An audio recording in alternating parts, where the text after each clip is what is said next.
Picture this: a single candle flickers in a cold stone room, its faint light glinting off the edge of a quill as it scratches across parchment for hours, days, years. This is how knowledge survived in medieval Europe, one painstaking stroke at a time.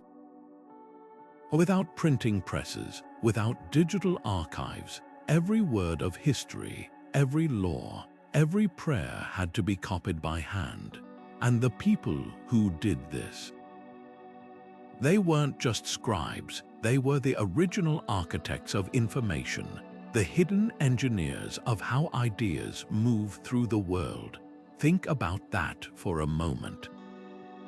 Every book you've ever read, every news article, every piece of wisdom passed down through centuries, it all traces back to their ink-stained fingers and aching wrists. This was an era where a single manuscript could take years to complete, where mistakes couldn't be undone with a keystroke, where the loss of one library could mean the disappearance of an entire civilization's memory. And yet, against all odds, these chroniclers and scribes didn't just preserve knowledge, they built the first true networks of information, stitching together the fractured kingdoms of Europe with threads of parchment and ink. From the quiet cloisters of monasteries to the bustling courts of kings, they were the ones who decided what stories would survive, what laws would endure, what ideas would shape the future. Their work wasn't just about recording the past, it was about creating the very foundation of how we understand truth, authority, and even time itself. So how did they do it? How did a handful of dedicated individuals, working in dimly lit rooms with nothing but feathers and animal skins, manage to safeguard the legacy of an entire continent? And what can their struggles against censorship, against decay, against the sheer physical limits of their bodies teach us about our own age of information overload? That's the story we're about to unravel. From the breathtaking beauty of illuminated gospels to the hidden doodles of bored monks in the margins, we're going to step into their world. You'll see how a simple quill could be as powerful as a sword, how a single manuscript could travel farther than any ship, and how the quietest acts of preservation could echo across 1,000 years. This isn't just history, it's the origin story of every idea that's ever reached you, and it all begins here. Chroniclers in medieval society held a role far more complex than simply jotting down dates and events. They were the architects of memory, weaving together facts, rumors, and sometimes outright myths to craft narratives that would define how future generations understood their world. Picture a monk bent over his desk in a candlelit scriptorium, not just recording a king's victory in battle, but shaping the story of that victory, emphasizing divine favor, omens, or the moral lessons hidden within the clash of armies.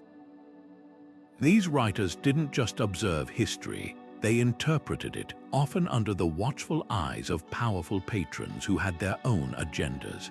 A chronicler working for a royal court might portray a rebellion as the work of traitors, while a monastic scribe could frame the same event as divine punishment for a ruler's sins. The very act of writing was an exercise in selectivity. Space on parchment was precious, and every word carried weight. Chroniclers chose which events deserved attention and which were quietly forgotten. A devastating famine might be overshadowed by the birth of a prince, or a peasant uprising erased entirely unless it served a moral or political purpose. Some of the most famous chronicles, like the Anglo-Saxon Chronicle or the works of Froissart, blended first-hand accounts with second-hand tales, creating layered texts that were part history, part literature. These documents weren't just read, they were performed, recited aloud in halls and churches, embedding their versions of events into the collective consciousness. Yet for all their biases, medieval chronicles remain irreplaceable windows into the past. They capture the fears, hopes, and world view of their time in ways dry official records never could. When a scribe described comets as portents of doom or attributed a military victory to a saint's intervention, they weren't just being fanciful. They were revealing how people made sense of an unpredictable world. Even the gaps in their records tell us something. The silences, the omissions, the sudden shifts in tone all hint at the pressures and priorities of medieval life. These chroniclers, flawed as they were, built the scaffolding of history itself, brick by brick, line by line. Scribes were the unsung heroes of medieval Europe, their hands shaping the very foundation of knowledge itself. Imagine the weight of their task. Every word of scripture, every line of poetry, every legal decree had to flow from their pens with meticulous precision. Unlike today's quick clicks and digital copies, their work demanded an almost superhuman level of patience. A single Bible could take an entire year to complete, with each page requiring hours of focused labor. And it wasn't just about copying text. Scribes were artists, scholars, and craftsmen rolled into one. The most skilled among them could replicate intricate scripts like Carolingian minuscule, a clear, uniform style that made text easier to read across regions. But their role went beyond mere transcription. Scribes often acted as editors, correcting errors in older manuscripts or adapting language for new audiences. In monasteries, they might add marginal notes, commentaries that revealed their own thoughts, from theological insights to complaints about sore fingers. Some even left behind doodles, tiny sketches of animals, faces, or whimsical scenes hidden in the borders of otherwise solemn texts. These personal touches remind us that scribes weren't just machines. They were individuals with quirks, humor, and occasional exhaustion. The materials they worked with were as demanding as the task itself. Parchment made from animal skin had to be carefully prepared, scraped, stretched, and smoothed before it could hold ink.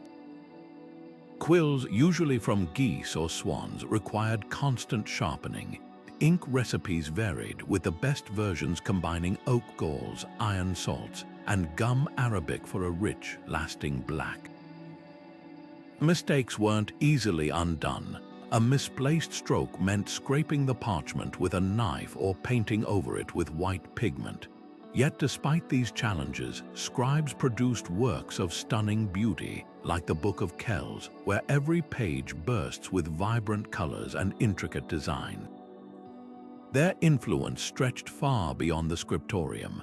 Legal scribes drafted charters that secured land rights and treaties, their precise wording holding the force of law.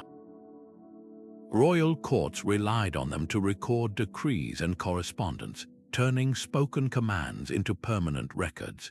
Even in bustling market towns, scribes set up stalls to write letters for the illiterate, bridging the gap between oral and written culture. Without them, the fragile threads of knowledge, classical philosophy, scientific treatises, even folk tales might have unraveled entirely. What's truly remarkable is how adaptable scribes were. As Europe's needs changed, so did their work. When universities emerged in the 12th century, scribes shifted to copying textbooks and lecture notes, their handwriting evolving into the compact, efficient Gothic script favored by scholars. When paper arrived from the Islamic world, they embraced it, though parchment remained the choice for prestigious works.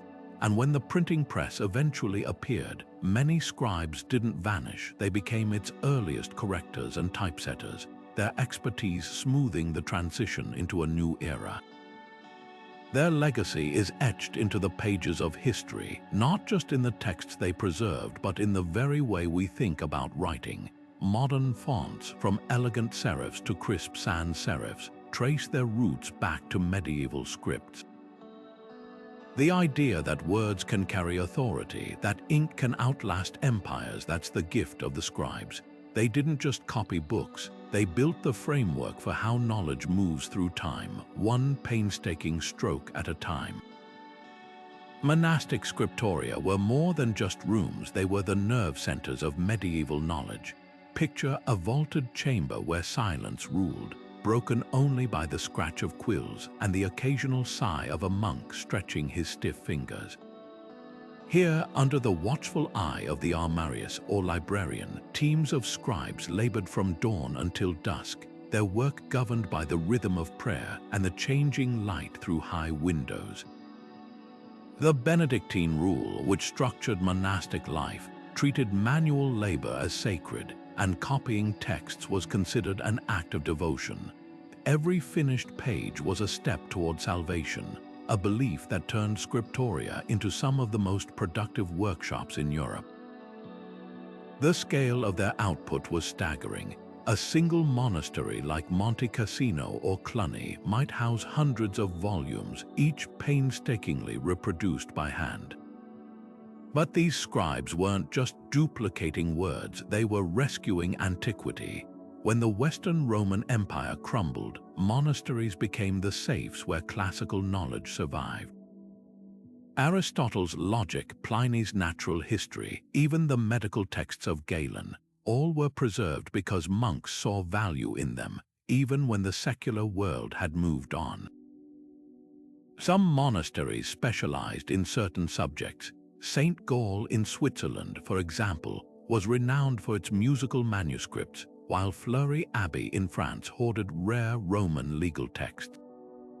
What made scriptoria truly revolutionary, though, was their network. Monasteries didn't hoard their treasures. They loaned, traded, and copied one another's books. A manuscript finished in Canterbury might travel to Paris for correction, then be copied again in Toledo, each iteration adding marginal notes or corrections. This informal exchange system functioned like a medieval interlibrary loan, with abbeys maintaining detailed catalogues of what they owned and what they sought. Pilgrims, diplomats, and even merchants acted as couriers, carrying books across treacherous routes. The result, a decentralized but surprisingly resilient web of knowledge that spanned kingdoms and languages. The physical layout of a scriptoria reflected its purpose. Desks were arranged to maximize light, with precious candles reserved for the darkest winter days. Inkwells, quills, and pumice stones for smoothing parchment sat within easy reach. Some monasteries had specialized rooms for different tasks, one for copying, another for illuminating, and a separate space for binding the finished pages into books. The armarius kept strict control over tools and materials, distributing them each morning and collecting them at night to prevent theft or waste. Even the parchment was recycled. Older texts were scraped clean to make palimpsests, though today, modern imaging techniques can sometimes recover the original writing beneath. The monks who worked here left traces of their personalities in surprising ways. Between the lines of scripture, you might find complaints about the cold, jokes about lazy brothers, or even tiny drawings of beasts lurking in the margins. One famous example is the Irish scribe who wrote, "The ink is bad, the parchment is hairy, and my hand is tired." These glimpses remind us that behind every flawless Latin sentence were real people, some devoted, some bored, all human. By the 12th century, the scriptoria's monopoly on book production began to wane as universities and urban workshops arose, yet their influence endured. The very idea of a library, a place where knowledge is collected, organized, and shared, owes its existence to these monastic hubs. Even the shape of our letters descends from their scripts, like Carolingian minuscule, which was designed for clarity and later inspired modern typefaces. The scriptoria didn't just save the past, they built the infrastructure for the future, one carefully copied page at a time. A scribe's work began not with words, but with the careful preparation of tools that would bring those words to life. The most vital instrument was the quill, typically plucked from the wing of a goose or swan, the left wing preferred by right-handed scribes because the feathers curved comfortably over the hand. Crafting the perfect writing tip required skill. The shaft was hardened in hot sand, then sliced at an angle with a special knife called a penna cultilis. A tiny slit cut into the tip allowed ink to flow smoothly, though the nib wore down quickly, forcing scribes to resharpen it dozens of times a day. The best quills came from live birds molting in spring, their feathers prized for flexibility and strength. Ink recipes varied across monasteries and workshops, but the finest shared key ingredients. Oak galls, knobby growths formed when wasps laid eggs on tree bark, were crushed and soaked in rainwater to release tannic acid. Mixed with iron sulfate and thickened with gum arabic, this created a deep black liquid that darkened over time as it oxidized. Some scribes added wine or vinegar to prevent mold, while luxury versions included powdered gold or lapis lazuli for illuminated letters. The ink's consistency was crucial: too thin and it bled through parchment, too thick and it clogged the quill. A well-prepared batch could last for months, stored in ink horns made from cow or goat horns with carved wooden stoppers. Then there was parchment, the canvas of medieval knowledge. Unlike paper, which arrived later from the East, parchment was made from animal skins, usually calf, sheep, or goat. The process was grueling. Skins were soaked in lime water to remove hair, stretched on wooden frames, and scraped thin with crescent-shaped knives. The finest vellum came from unborn calves, its surface nearly translucent.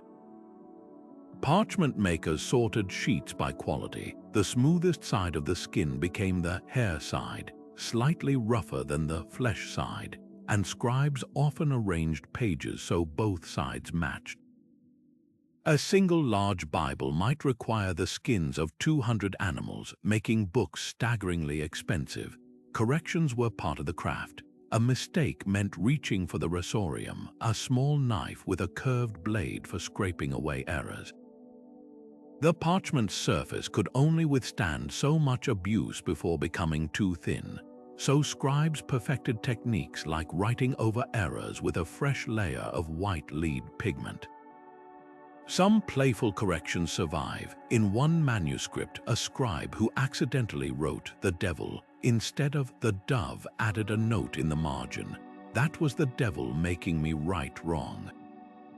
The tools dictated the book's form. Quills couldn't produce thick lines like reed pens, leading to the elegant, tapered strokes of scripts like uncial or Gothic.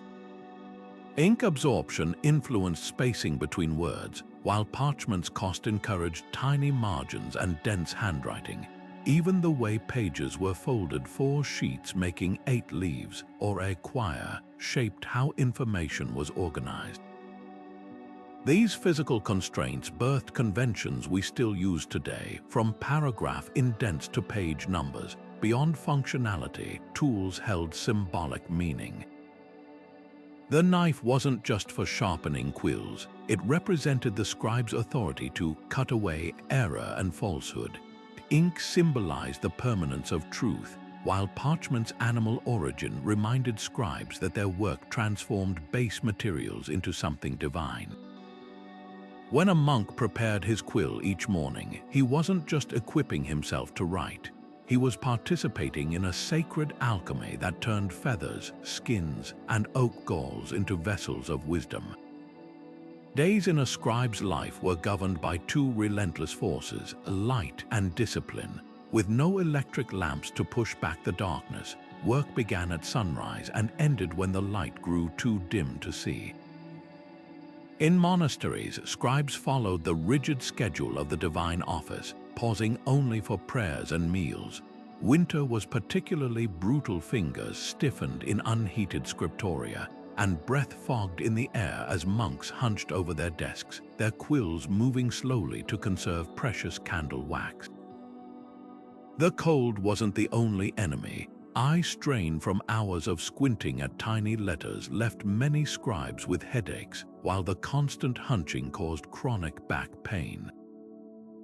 Some even developed repetitive stress injuries centuries before the term existed, their hands curling into permanent cramps from gripping quills. Yet amid the drudgery, scribes found ways to rebel. Margins of manuscripts reveal their hidden frustrations: doodles of knights battling snails, caricatures of grumpy abbots, or sarcastic notes like, "Thank God it will soon be dark," or "The parchment is hairy, the ink is thin, and I am very tired." One particularly exhausted scribe in a Spanish monastery scrawled, "I am freezing, the ink is frozen, and my hand is numb, but the abbot insists I finish this page." These glimpses of personality remind us that these weren't just faceless copyists. They were people with aching muscles, short tempers, and a sharp sense of humor. Respect for their craft kept them going. A skilled scribe could command high wages in royal courts or merchant cities, where literacy was rare and precious. In Bologna, legal scribes became indispensable to the booming university, drafting contracts and copying law texts for wealthy students. Some rose to positions of real power, like Pierre de Montreuil, a Parisian scribe who became a trusted advisor to King Philip the Fair. Women, too, found opportunities. Noble women like Christine de Pizan hired scribes to transcribe their works, while nuns in convents like Helfter produced illuminated manuscripts rivaling those of male monasteries. The scribe's workbench was a study in organized chaos. Alongside quills and ink, you'd find pumice stones for smoothing parchment, razors for scraping mistakes, and bowls of powdered pigments for illuminating letters. Wax tablets sat nearby for rough drafts, their surfaces etched with notes later transferred to parchment.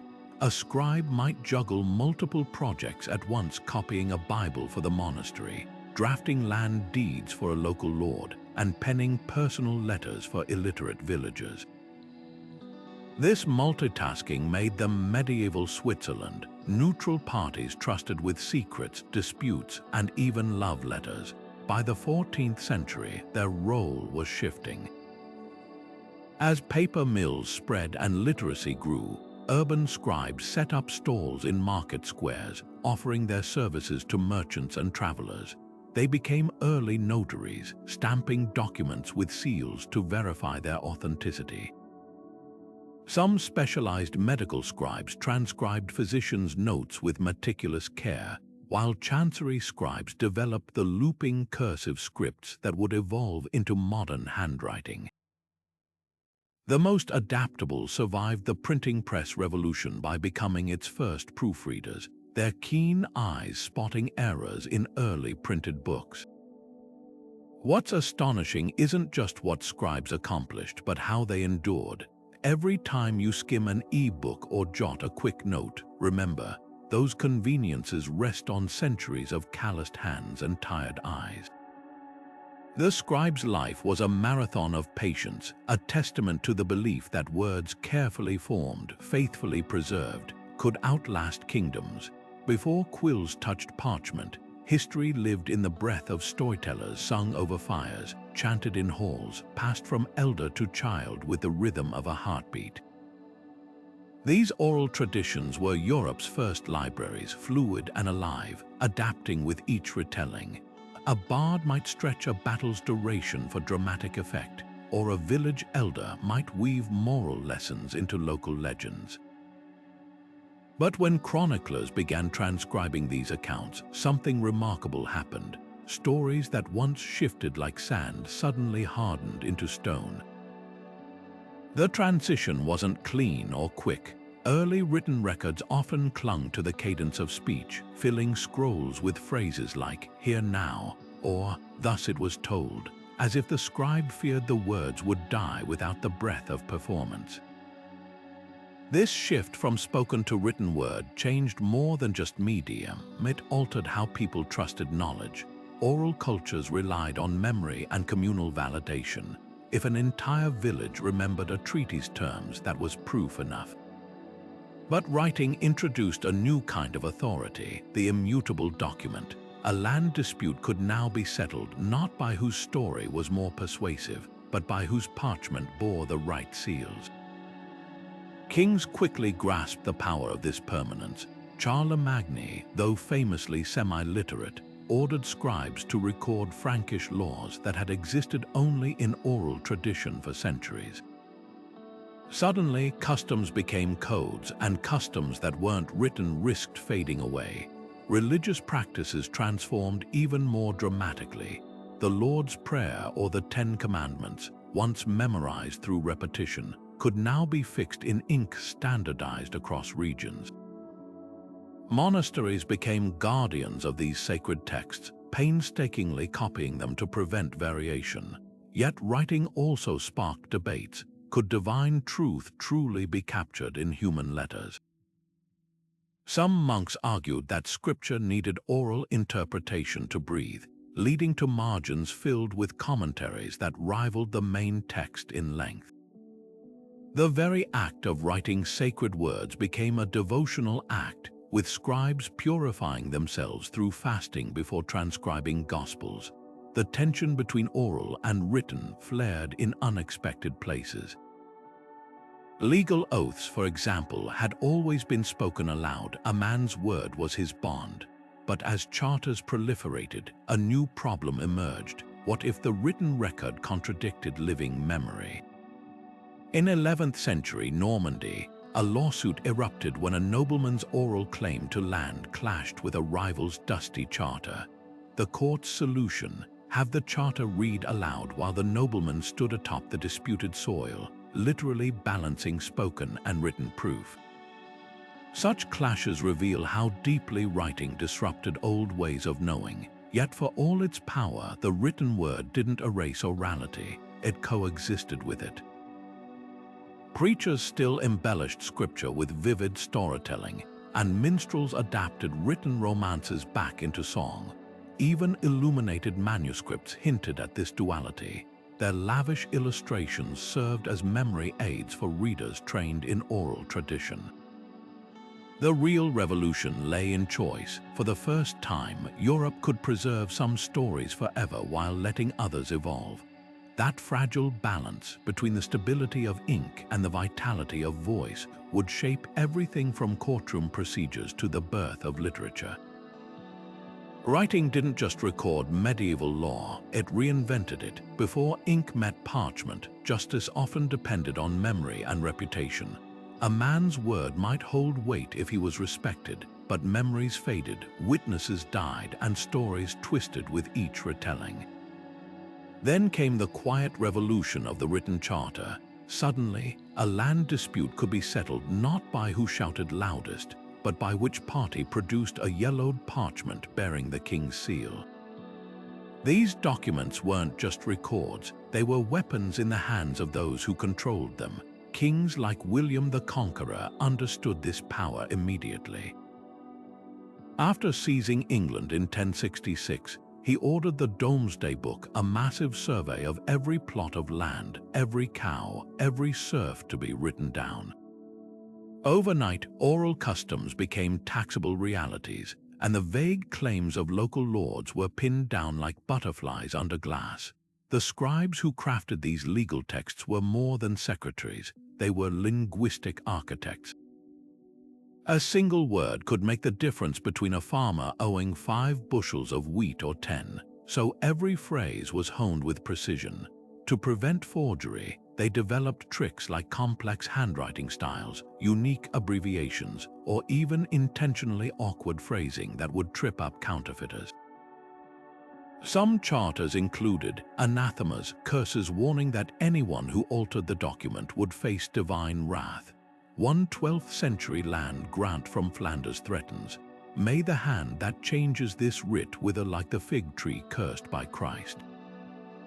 These flourishes weren't just decorative, they were early forms of legal security, designed to make tampering as unthinkable as blasphemy. Nowhere is the power of written law clearer than in the Magna Carta.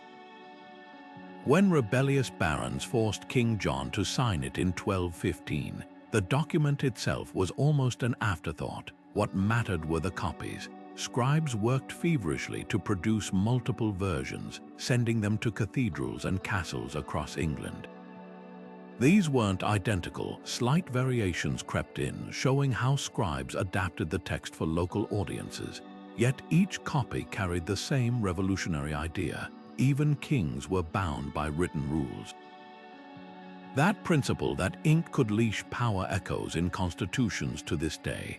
But writing's influence went deeper than grand charters. Everyday legal processes transformed too. Court rolls, once simple lists of cases, grew into detailed narratives recording witness testimony, judgments, and even the weather on trial days. In Italian city-states like Florence, notaries kept registers of contracts, loans, marriages, business partnerships that turned bustling market squares into early credit economies. Suddenly, a merchant in Genoa could sue a debtor in Venice by presenting a notarized contract, trusting the written word over personal bonds. This shift wasn't always smooth. Older traditions resisted. Some Germanic law codes continued to value oaths sworn on relics over written proof. And writing introduced new vulnerabilities. What happened when a charter was lost in a fire or a scribe made an error? A famous case in 13th century Paris saw two monasteries locked in a century-long feud because one's charter listed a property boundary as the oak tree, while the others said the elm. The trees had long since rotted away, leaving only contradictory parchment.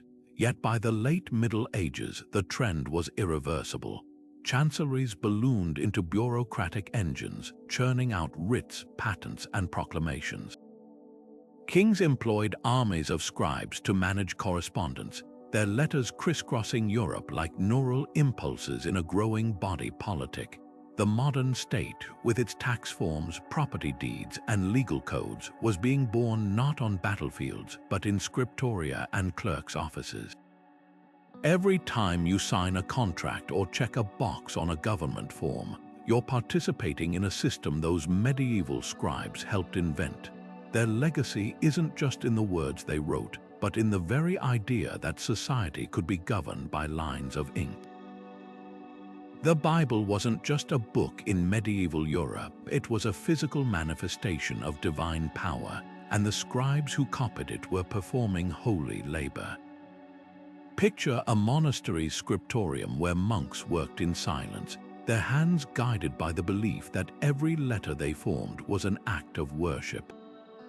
The most sacred texts, like gospel books, were treated with near reverence. Some scribes washed their hands and prayed before transcribing the name of God, while others used special inks mixed with crushed gemstones for key passages, making the pages shimmer as if touched by heavenly light.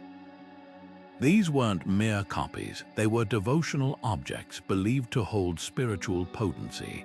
A Bible stored in a cathedral's treasury might be chained to a desk not to prevent theft, but because its presence was thought to protect the building itself. Illuminated manuscripts took this sanctity to breathtaking heights. Gold leaf, applied with egg-white glue, caught candlelight like miniature suns on the page. Ultramarine blue, made from lapis lazuli imported from Afghanistan, was so costly that its use signaled a patron's immense wealth or a monastery's determination to honor God with the finest materials. The intricate borders of these books weren't just decoration, they were theological lessons in visual form. A vine twisting through the margin might symbolize Christ's words, "I am the vine," while a peacock perched near a psalm could represent eternal life, thanks to the medieval belief that peacock flesh never decayed. Even the act of reading such a book was ritualistic. Monks traced the text with a pointer to avoid smudging the ink, turning each page as carefully as if handling the shroud of Turin. But these texts also served earthly power. A bishop wielding a lavishly illustrated Bible during a sermon wasn't just teaching, he was demonstrating the church's authority over both souls and resources. Kings donated precious manuscripts to monasteries not just for salvation, but to secure political alliances. When the Abbey of Cluny sent a gorgeously illuminated psalter to a German emperor, it wasn't merely a gift, it was a reminder of the Church's reach across borders. The very weight of these books carried symbolism. The Codex Gigas, or Devil's Bible, reportedly took 2 monks a lifetime to complete and was so heavy it required a wooden cart to move.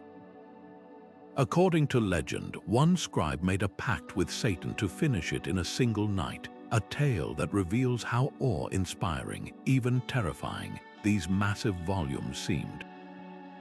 The exchange of manuscripts wove Christendom into a cohesive intellectual network. A theological treatise penned in Paris might be copied in Canterbury, then debated in Rome, with marginal notes from each stop layering like geological strata. Monasteries developed loan charts, tracking which books were borrowed, creating an early interlibrary system. Some abbots even traded manuscripts like currency. A rare copy of Augustine's works might be swapped for a shipment of Flanders wool to keep monks warm through winter. This circulation of ideas had unintended consequences.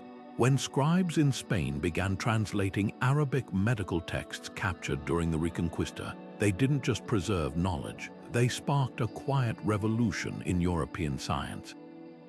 Yet for all their beauty, these books were tools of control. Standardized Latin Bibles suppressed regional variations in worship, while church-approved commentaries shaped how Scripture was interpreted. Heretical texts like those of the Cathars were systematically hunted and burned, their pages reduced to ashes. A scribe altering a single word in a creed could shift theological debates for centuries, which is why so many hands worked under strict supervision, their quills moving in doctrinal lockstep.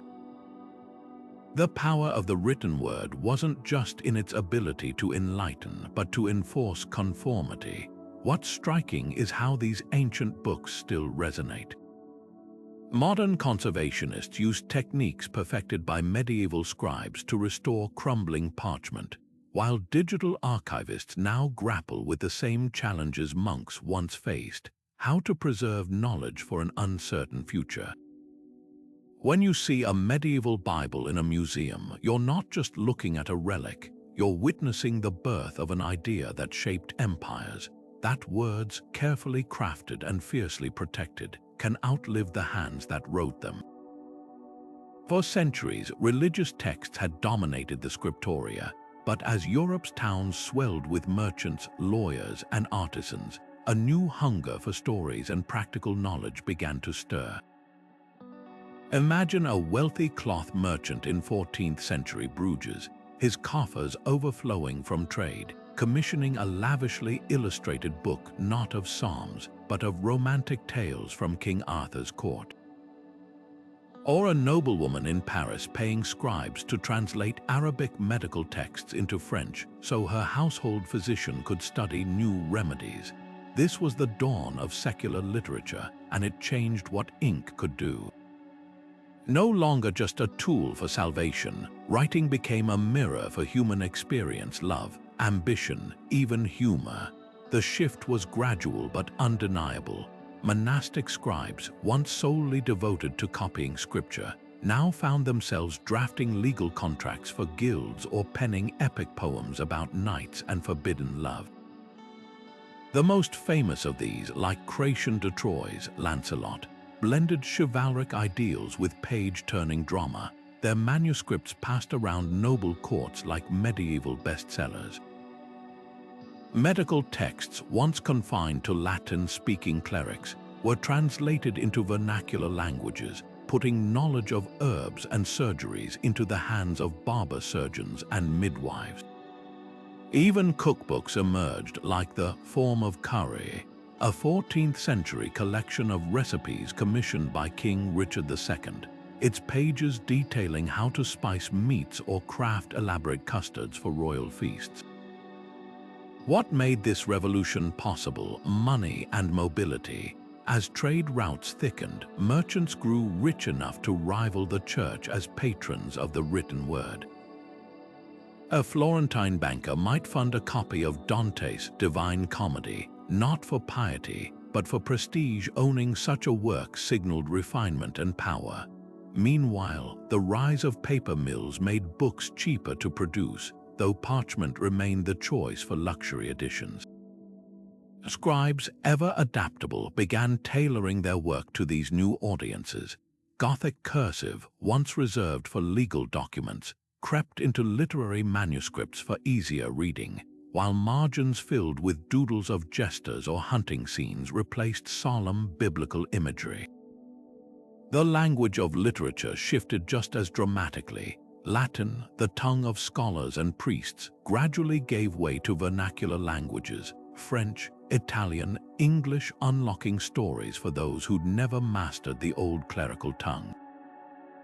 This wasn't just about accessibility, it was a quiet rebellion. When Dante chose Tuscan dialect over Latin for his Divine Comedy, he wasn't just simplifying poetry, he was asserting that everyday speech could carry divine beauty.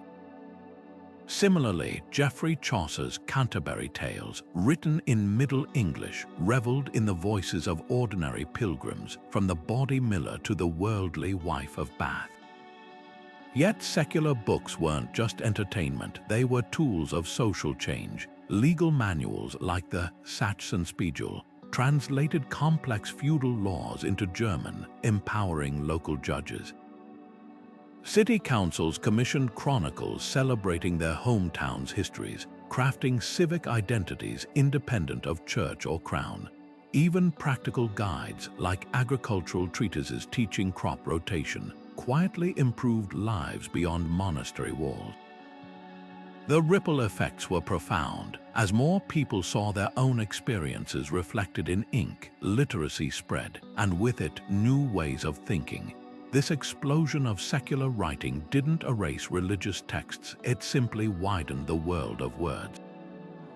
A single scribe might spend mornings copying a missal for Mass and afternoons drafting a merchant's account ledger, his quill bridging sacred and profane. By the 15th century, private libraries in Venice or Ghent might mix prayer books with travelogues, their shelves a testament to the expanding human imagination. The Renaissance didn't arrive in a sudden flash. It grew from these countless acts of writing, reading, and dreaming, each page a stepping stone from cloister to marketplace, from Latin to the vibrant chaos of living language. By the 12th century, Europe's thirst for knowledge had outgrown the quiet cloisters of monasteries. Universities like Bologna and Paris became the new engines of intellectual life, and with them came a radical shift in the world of scribes. No longer confined to copying scripture in dim scriptoria, these skilled writers now found themselves at the heart of a bustling academic economy. Picture the scene: a crowded lecture hall in medieval Oxford, where a professor's words vanish into the air as quickly as they're spoken. Without today's recording devices, students relied on scribes to capture every precious syllable. These weren't just any writers, they were specialists trained in the exacting standards of university life, their hands flying across parchment to keep pace with lectures on Roman law or Aristotelian logic. The demands of academia transformed scribble work into a true profession. Universities developed standardized scripts like Gothic textuales, its sharp, angular letters designed for clarity in dense legal and philosophical texts. Margins filled not with monks' doodles but with cross-references and scholarly abbreviations, CF for compare, SC for namely, a shorthand system that still lingers in modern footnotes. Speed mattered almost as much as accuracy. A skilled university scribe could earn extra wages by producing clean copies of lecture notes overnight, ready for sale to sleep-deprived students at dawn. The best among them became minor celebrities on campus, their handwriting instantly recognizable to peers. This booming trade gave rise to a pivotal figure, the stationer. Part bookseller, part project manager, the stationer acted as a bridge between scholars and scribes. At Paris's left bank stalls, they coordinated teams of copyists to produce identical textbooks, an early form of mass production. Each stationer kept an exemplar, a master copy chained to a desk that scribes could consult, ensuring consistency across versions. Some even offered rental systems, where students paid by the day to study from expensive legal digests they couldn't afford to own. The stationer's shop became a hub of university life, its shelves stacked with quires waiting to be bound, its air thick with the scent of ink and fresh parchment. Yet this professionalization came with growing pains. Universities imposed strict rules to combat fraud, scribes swore oaths to reproduce texts faithfully, and mistakes could mean fines or expulsion from the guild. The line between scholar and scribe blurred intriguingly. Some students worked as copyists to fund their studies, while professors like Peter Lombard in Paris personally corrected scribble errors in theological manuscripts. Women, though barred from most universities, found niches as scribes for private tutors or convents affiliated with academic centers. The famous Abbess Herad of Landsberg commissioned encyclopedic manuscripts for her nuns that rivaled any male scholar's library. What emerged was a paradox. As scribes became more specialized, their work grew more diverse. A single day might involve transcribing a lecture on medicine, copying a disputation on metaphysics, and drafting a letter for a homesick nobleman studying abroad.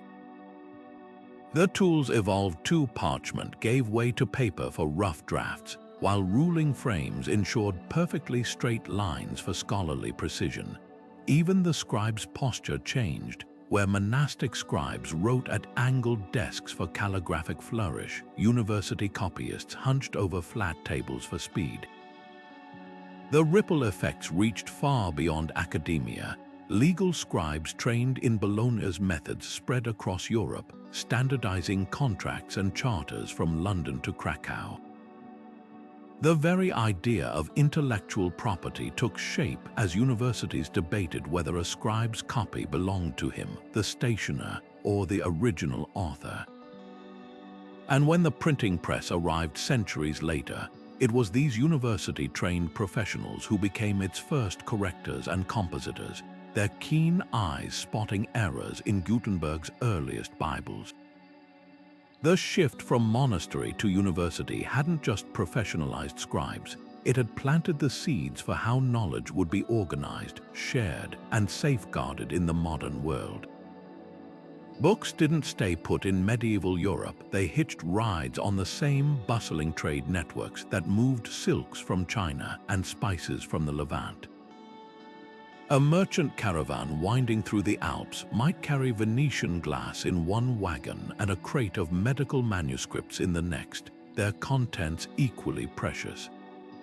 Pilgrims trudging to Santiago de Compostela often tucked prayer books into their packs, while diplomats sealed treaties with gifts of illuminated gospels, their jeweled covers flashing like political statements.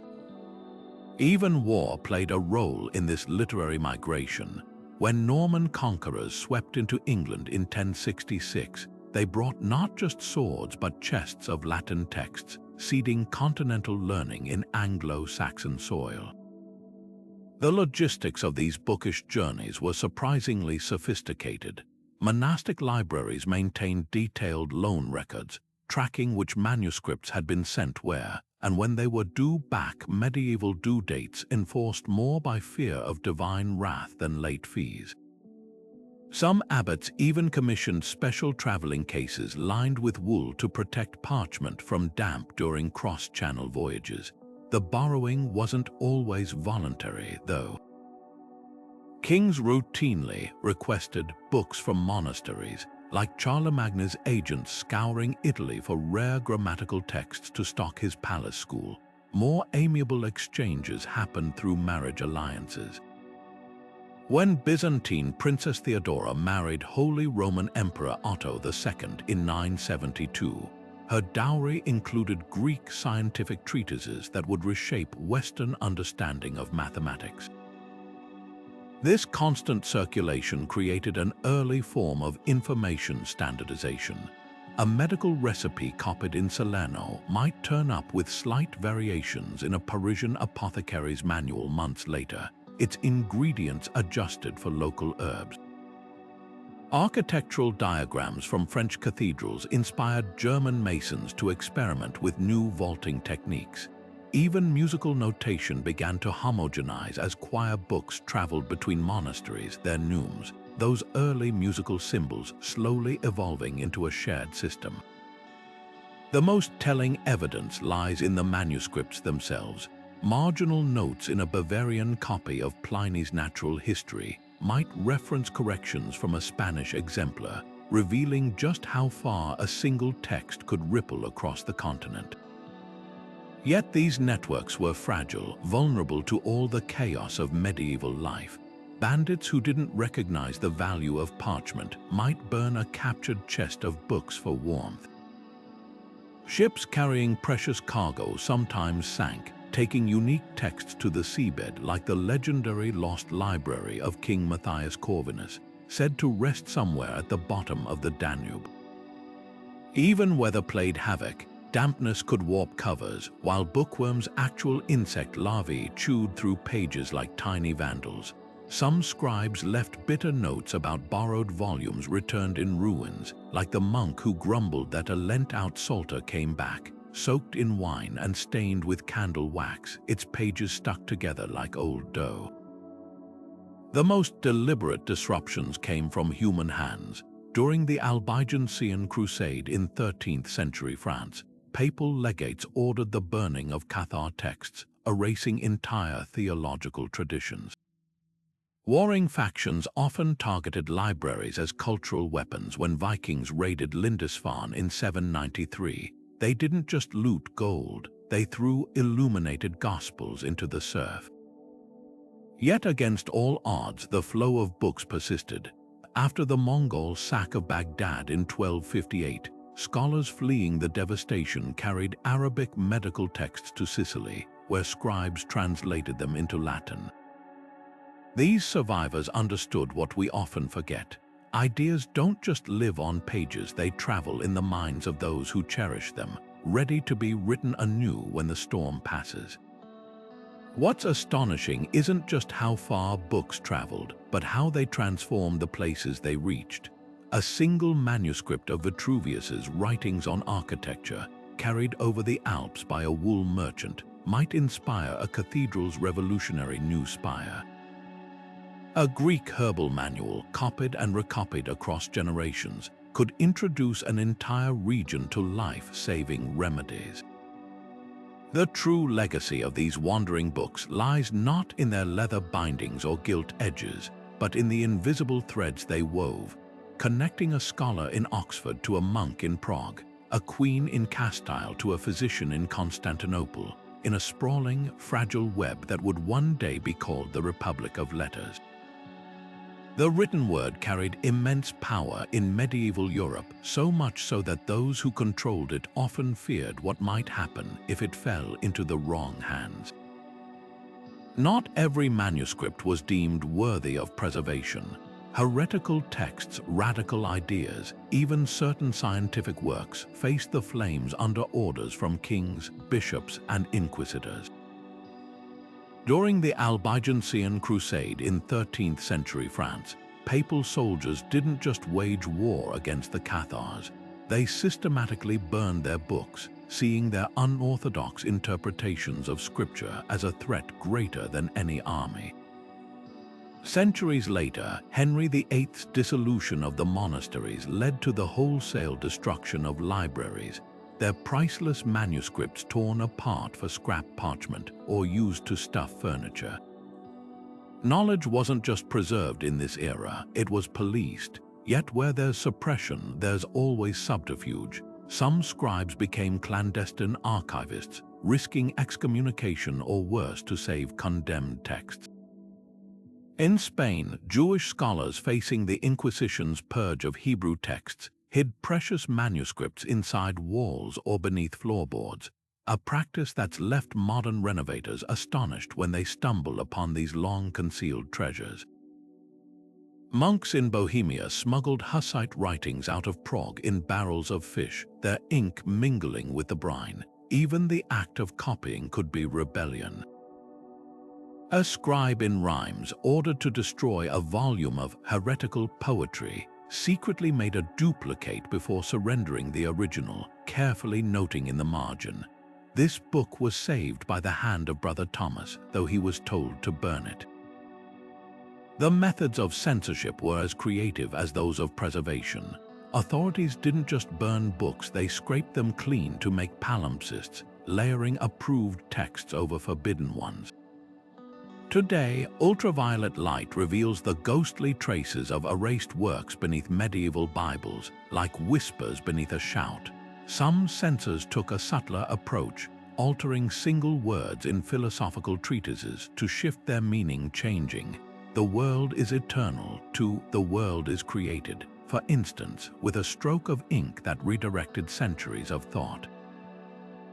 The infamous Index of Prohibited Books, formalized later by the Catholic Church, had medieval precedents in local bans that dictated what could or couldn't be copied. This tension between control and circulation shaped Europe's intellectual landscape in profound ways. When universities began flourishing in the 12th century, they quickly became battlegrounds over which ideas could be taught. The writings of Aristotle, once condemned in Paris for conflicting with Christian doctrine, were later embraced, but only after careful editing by scribes who knew which passages to emphasize and which to quietly omit. Even medical knowledge wasn't safe. Texts on anatomy or women's health were often labeled "for experts only," limiting who could access them. What's remarkable is how these struggles mirror modern debates over information. The medieval fear of false texts spiraling out of control echoes today's concerns about misinformation online. The scribes who secretly preserved banned works were the era's whistleblowers, their quills as dangerous as any leaking pen. And just as medieval authorities grappled with the uncontrollable spread of paper books, our own age wrestles with the wildfire pace of digital content. The lesson isn't just about the past, it's about the perpetual dance between those who seek knowledge and those who seek to contain it. Yet for all the losses, the resilience of these texts speaks volumes. A Cathar prayer book discovered in a French cave in the 1960s, its pages charred but legible. A Gnostic gospel hidden in an Egyptian jar for 16 centuries, waiting to be read again. These survivors remind us that ideas, once written down, take on lives of their own, outlasting the hands that tried to erase them, the fires meant to silence them, the centuries that might have forgotten them. Every time a scribe chose to copy rather than burn, they were casting a vote for the future. The Black Death didn't just kill people, it erased knowledge. When the plague reached Europe's monasteries in 1347, it found perfect breeding grounds in those close-knit communities where monks lived, worked, and prayed shoulder to shoulder. Within months, entire scriptoria stood empty, their desks littered with half-finished manuscripts and dried inkwells. At the Abbey of St. Gall in Switzerland, chroniclers recorded that only 1 in 10 scribes survived. The loss was catastrophic. Books that had taken lifetimes to copy now molded on shelves with no one left to read them, let alone reproduce them. The sheer scale of the interruption becomes clear when you track manuscript production before the plague. A busy monastery might produce 30 books a year. Afterward, some managed only 2 or 3. But crisis has a way of shaking loose innovation. With so few scribes left, those who survived found their skills in sudden, desperate demand. A monk who once earned his keep through simple copying could now demand wages fit for a craftsman.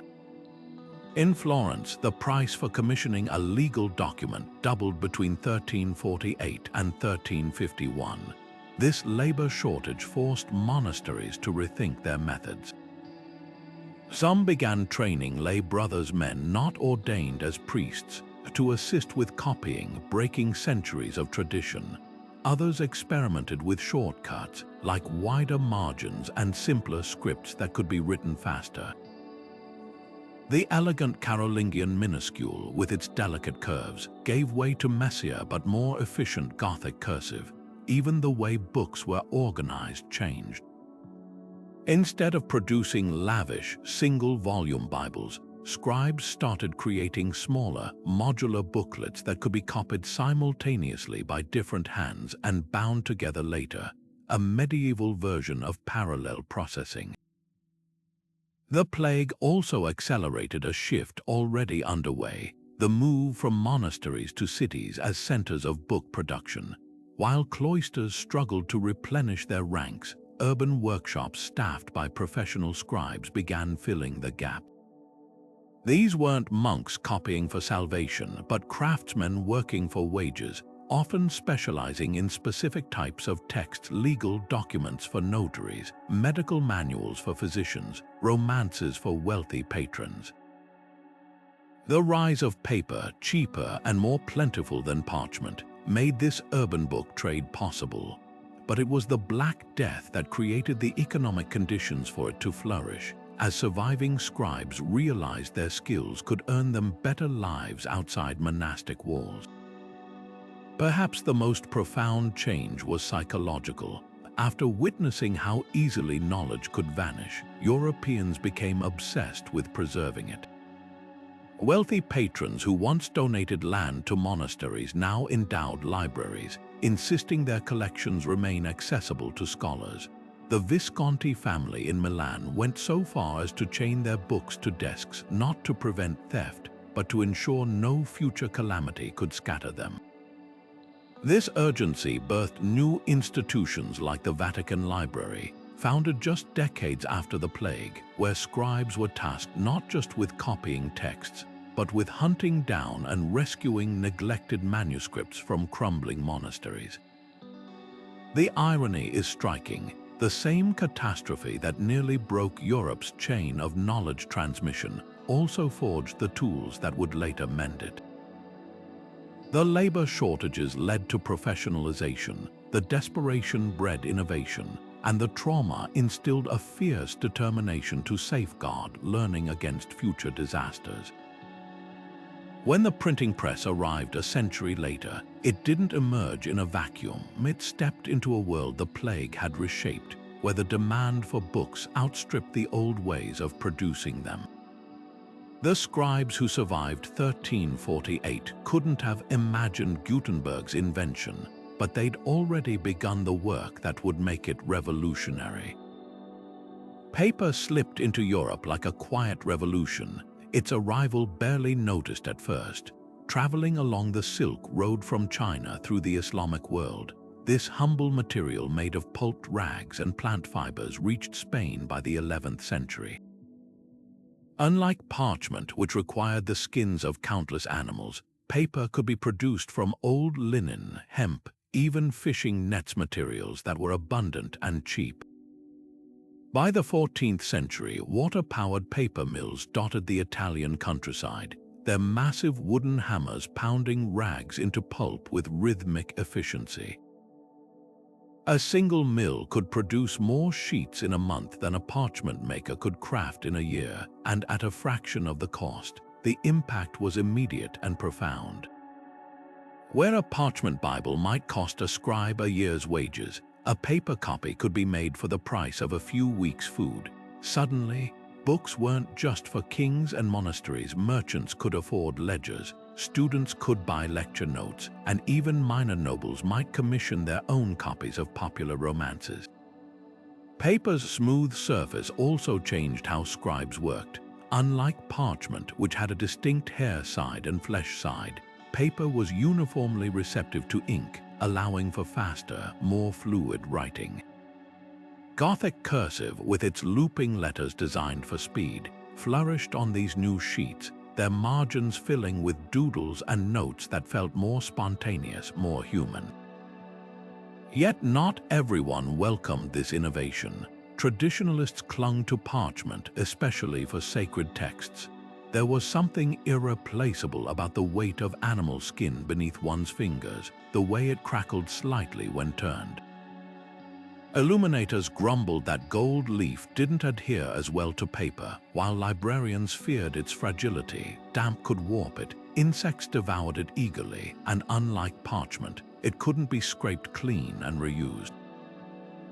The most luxurious manuscripts, like those commissioned by the Duke of Berry, continued to use parchment for their illustrations, reserving paper for less important sections. This divide between old and new materials mirrored a deeper tension in medieval society, between the timeless and the transient, the sacred and the practical. Paper's true genius lay in its adaptability. It could be folded into letters for discreet correspondence, cut into small slips for accounting, or stitched into booklets for students. When the Black Death devastated Europe's population, killing many parchment makers and driving up costs, paper became not just convenient but essential. Scribes who once turned up their noses at this foreign material now relied on it to meet the surging demand for legal documents, medical texts, and personal prayer books.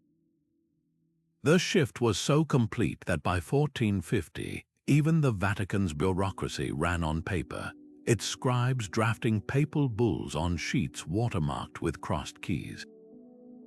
This quiet revolution set the stage for something even more transformative.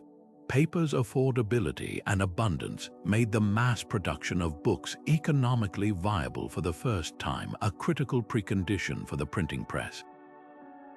Without paper, Gutenberg's invention might have remained a curiosity, its metal type pressing onto parchment too expensive for all but the wealthiest patrons. But with stacks of paper waiting in mills from Basel to Bologna, the pieces were in place for a world where knowledge wouldn't just travel faster, it would multiply. The scribes dipping their quills into inkwells in the mid-15th century couldn't know it yet, but they were witnessing the twilight of their craft, their painstaking strokes soon to be replaced by the mechanical clatter of movable type. Gutenberg's printing press didn't just produce books, it shattered an entire way of life that had endured for 1,000 years. Picture the scene in Mainz around 1450, the rhythmic clatter of metal type, the nutty scent of printer's ink, stacks of crisp paper waiting to be pressed.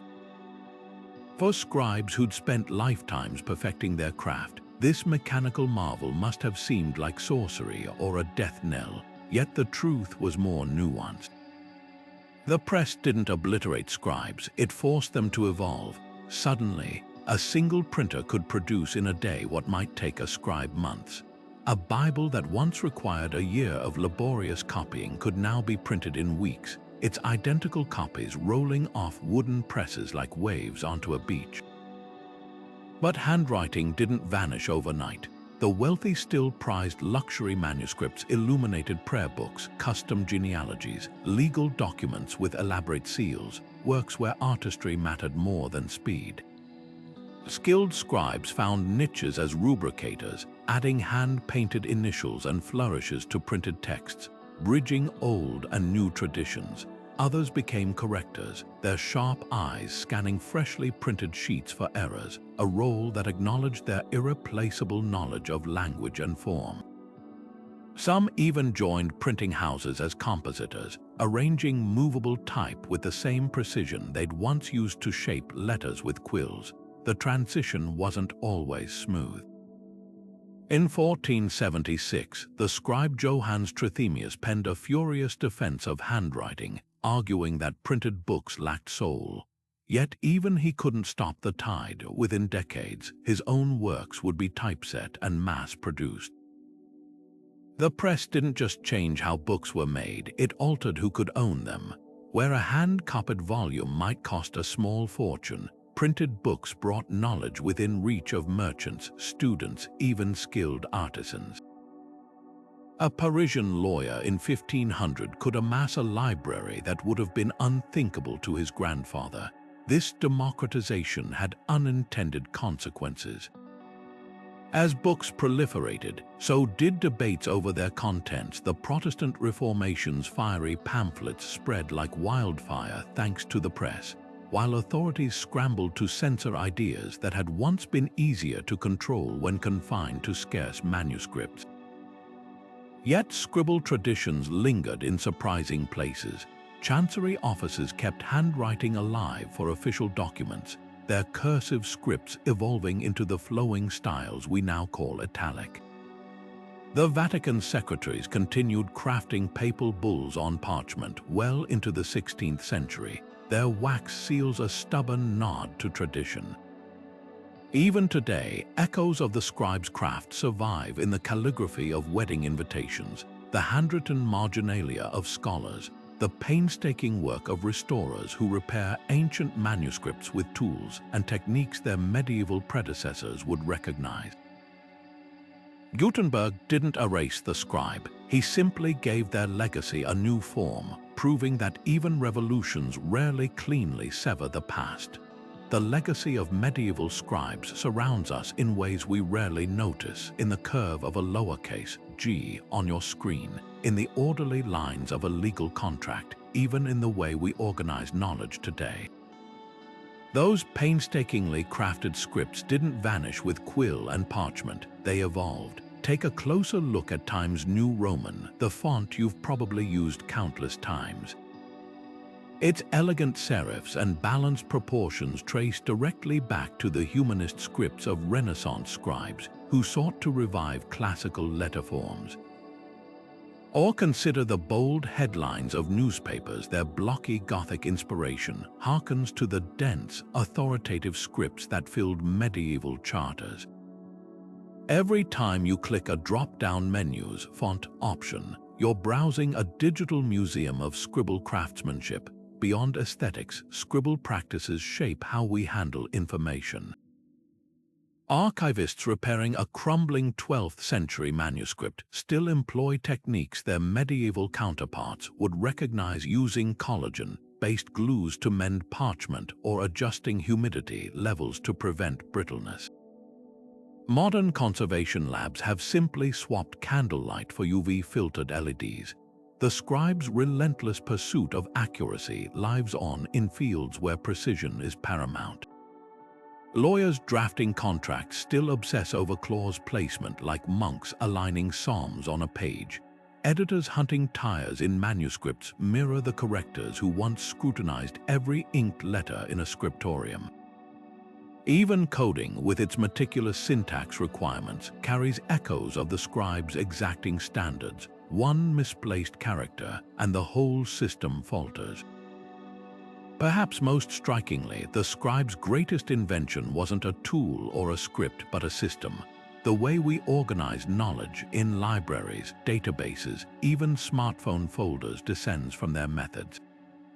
Medieval scribes developed early forms of indexing, using alphabetical order and chapter divisions to make texts navigable. Their marginal annotations evolved into modern footnotes, while the practice of copying excerpts into personal notebooks foreshadowed today's copy-paste culture. When you bookmark a web page or tag a photo, you're participating in a tradition of information management that began with monks sorting parchment quires on wooden shelves. The digital age, far from erasing their influence, has magnified it. Cloud storage, that's just a decentralized scriptorium where files replace manuscripts. Peer review, a secularized version of the monastic correction process. Even the concept of going viral has medieval roots. Think of popular texts like Chaucer's Canterbury Tales, copied and recopied until their versions varied as wildly as today's memes. The scribes would have understood our modern challenges too. Misinformation, data overload, the tension between access and control. They wrestled with these very issues as they decided which texts to preserve, how to verify sources, whether to alter passages for political or theological safety. Their most profound lesson might be about resilience. Just as scribes adapted from parchment to paper, then from handwriting to printing, we're now navigating our own shift from paper to pixels. The tools change, but the human impulse remains to record, to organize, to pass knowledge forward. When a medieval scribe penned, "This book belongs to all who love learning," in a library volume, they were articulating a principle that now underpins open-source software and Wikipedia. The medium isn't the message, the connection is. And in that light, every time you type, send, or save, you're adding another stroke to a story that began 1,000 years ago in candlelit rooms where hands moved tirelessly to keep the light of knowledge burning. Medieval monks passing manuscripts along muddy roads and modern data packets zipping across fiber optic cables might seem worlds apart, but they're bound by the same fundamental challenge: how to move knowledge reliably through an unpredictable world. Consider the Benedictine monasteries of 9th century Europe, where scribes copied texts using standardized scripts like Carolingian minuscule, so that a book produced in Aachen could be read effortlessly in Rome. Today, we have Unicode and PDF's digital equivalents ensuring your email looks the same in Tokyo as it does in Toronto. Both systems rely on invisible armies of laborers.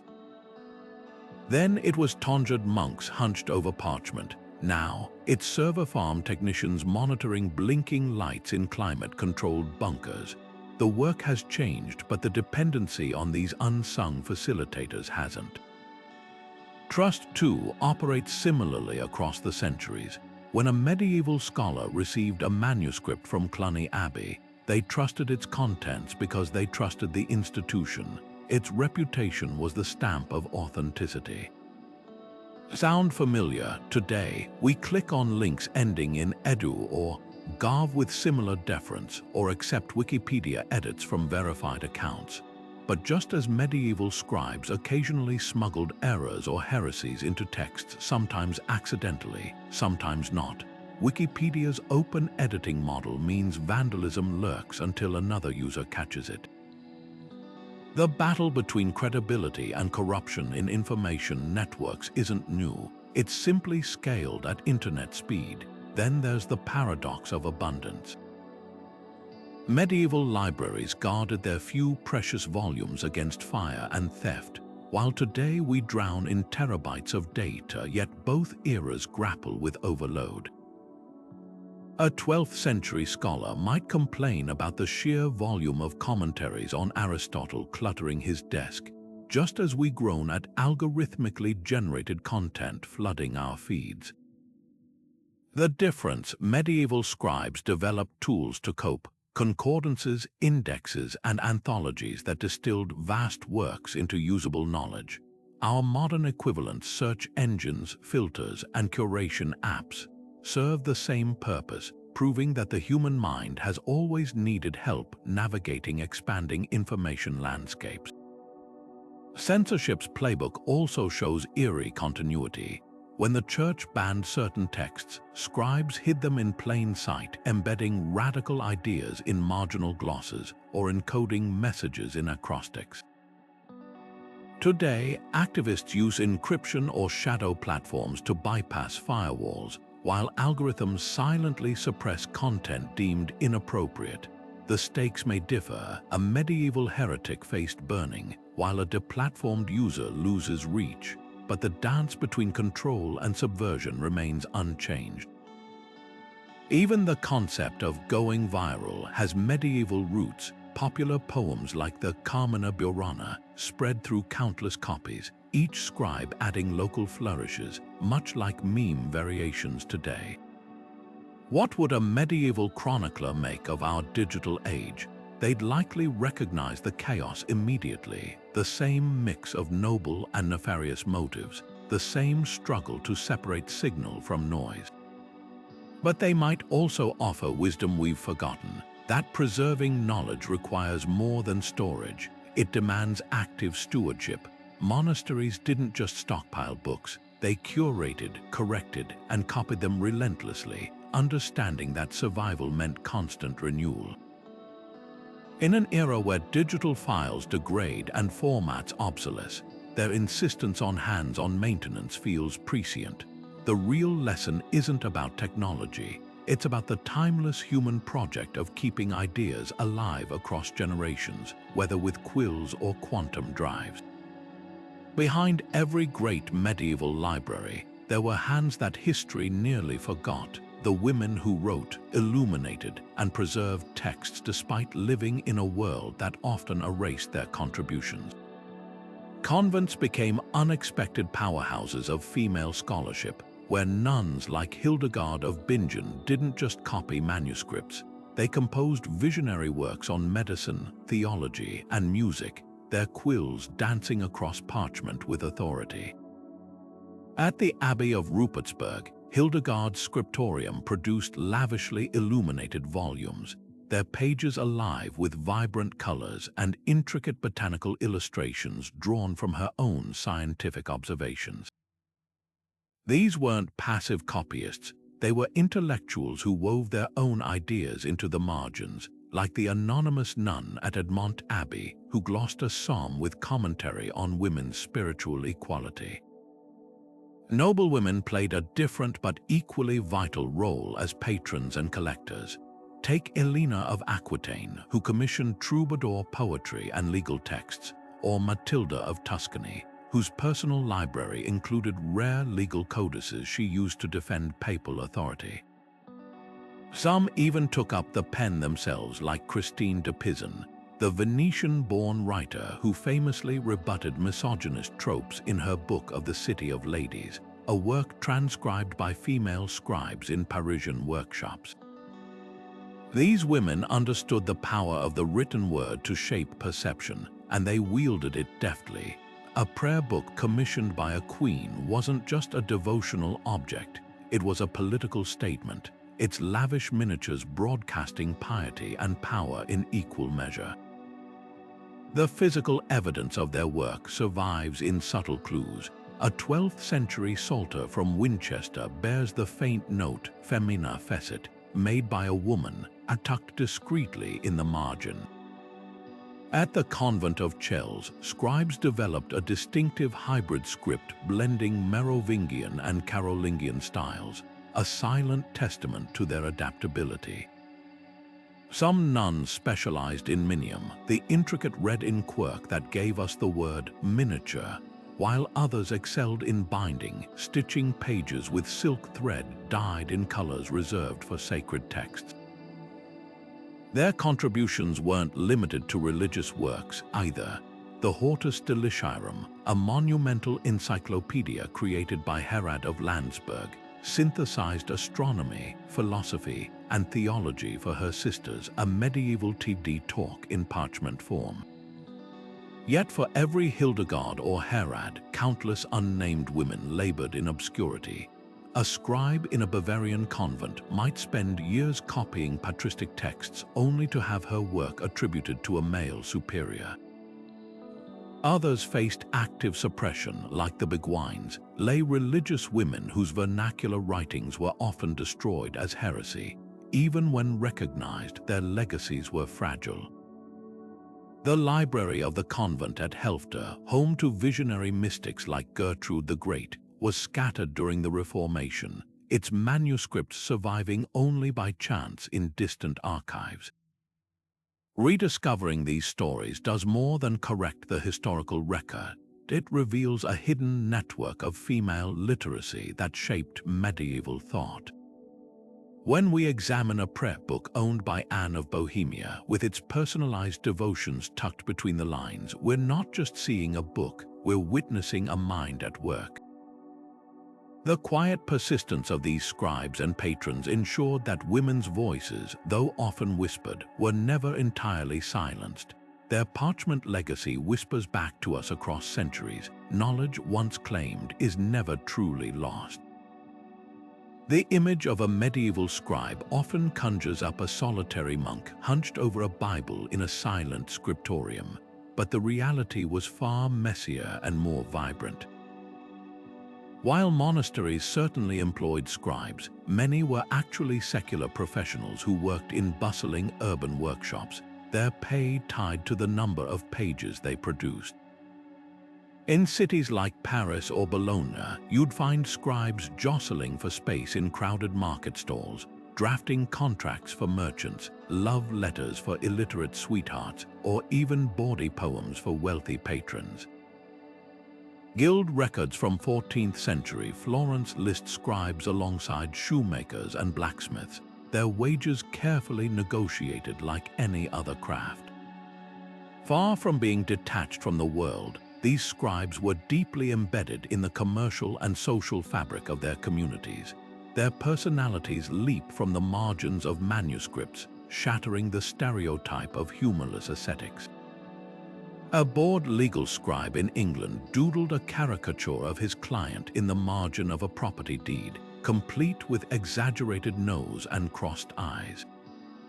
In a Spanish monastery, a monk interrupted a solemn theological text to sketch a tiny knight battling a snail, a recurring inside joke among medieval scribes that no historian has fully deciphered.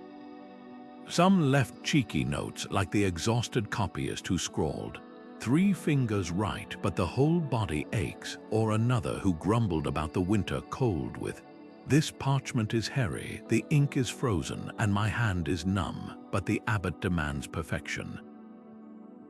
These glimpses remind us that behind every precise line of Latin text was a real person with sore shoulders, wandering thoughts, and an occasional urge to rebel. The myth of flawless manuscripts also deserves scrutiny. While we marvel at masterpieces like the Book of Kells, most everyday books were functional rather than beautiful. University scribes racing to meet student demand for textbooks often worked at breakneck speed, leaving trails of smudged ink, skipped words, and hasty abbreviations. One medical manual from Salerno is crammed with corrections where the scribe misread the original, a dangerous mistake when the text described surgical procedures. Even illuminated manuscripts weren't immune. In a luxury psalter commissioned by a French duke, an artist accidentally painted a saint's robe over the finished text, forcing the scribe to squeeze the missing words awkwardly into the margin. These errors aren't failures, they're proof of the human hands behind the craft. Perhaps the most persistent myth is that scribes were mere copying machines, mechanically reproducing texts without understanding them. Marginal notes tell a different story. A legal scribe in Bologna added his own commentary disputing a Roman law he just copied, while a nun in Germany inserted feminist critiques between the lines of a misogynist treatise. Some engaged in quiet acts of resistance, like the English scribe who, ordered to destroy a controversial poem, secretly bound it into the back of a prayer book instead. Their annotations reveal active minds grappling with ideas, not passive transcribers. Understanding scribes as real people overworked, underpaid, sometimes brilliant, occasionally petty transforms how we see medieval books. Those stains on a manuscript's edge, not just random blots, but wine spills from a late-night writing session. That sudden shift from elegant script to hasty scrawl. Likely a deadline looming or a candle guttering out. These human touches bridge 8 centuries, reminding us that the struggle to balance perfection with practicality is timeless. The next time you flip through a digital book or jot a quick note, remember, you're participating in a tradition that's always been equal parts sublime and scribbly. Multilingual scribes were the unsung diplomats of medieval Europe, navigating a linguistic labyrinth where a single mistranslated word could spark theological wars or muddy scientific discoveries for generations. Picture a Spanish monastery in the 12th century where a team of Christian, Jewish, and Muslim scribes huddle over an Arabic astronomy text, their task: to render its complex star charts and planetary equations into Latin, a language lacking terms for many Arabic concepts. One scribe scratches his head over the word algebra, eventually coining the Latin algebra as a makeshift solution. Elsewhere in Constantinople, Greek-speaking copyists grapple with Hebrew scripture, their marginal notes betraying moments of confusion. Is this kavod best rendered as glory or weight? These tiny dilemmas, resolved in the flicker of candlelight, shaped how entire civilizations understood mathematics, medicine, and divinity. The tools of their trade reveal ingenious workarounds for linguistic gaps. Some scribes practiced macaronic writing, mixing languages within a single sentence, like a French legal scribe peppering Latin charters with vernacular terms for local landmarks. Others invented glosses, those handwritten translations squeezed between lines or scrawled in margins. A famous 9th century Psalter from Reichenau Abbey layers Latin, Old High German, and Greek in a rainbow of inks, transforming sacred text into a polyglot puzzle. These weren't just study aids, they were time capsules of linguistic evolution. When an English monk glossed signing above the Latin rex, he unwittingly preserved Old English for future linguists. Yet the risks of error loomed large.